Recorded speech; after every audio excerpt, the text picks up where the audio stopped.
Bacon, maglagay tayo ng sugar.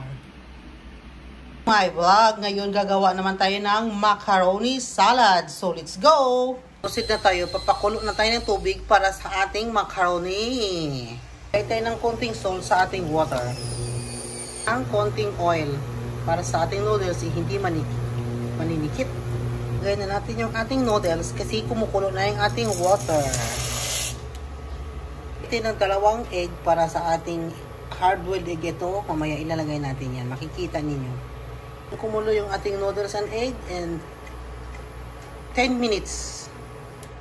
Ayun na po.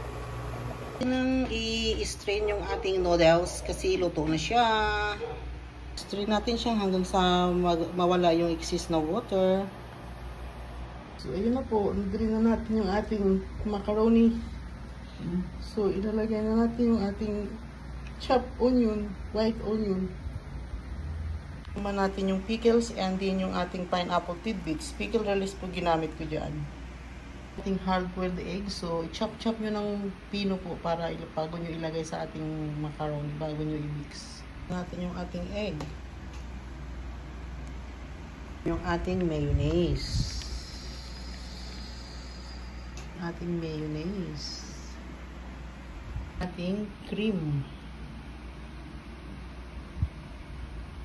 Mix na natin, halu-haluin hanggang sa magpantay yung ating mayonnaise and din yung ating cream na nilagay.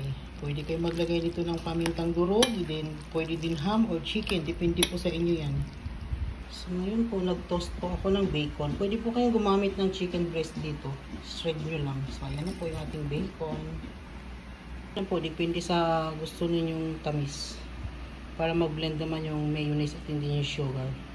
So, ayan na po yung ating macaroni salad. Ilalagay na natin sa refrigerator para lumamig. So, maya-maya, ready to eat na po ito. So, thanks for watching. See you on my next upload. God bless us all. Happy eating, everyone.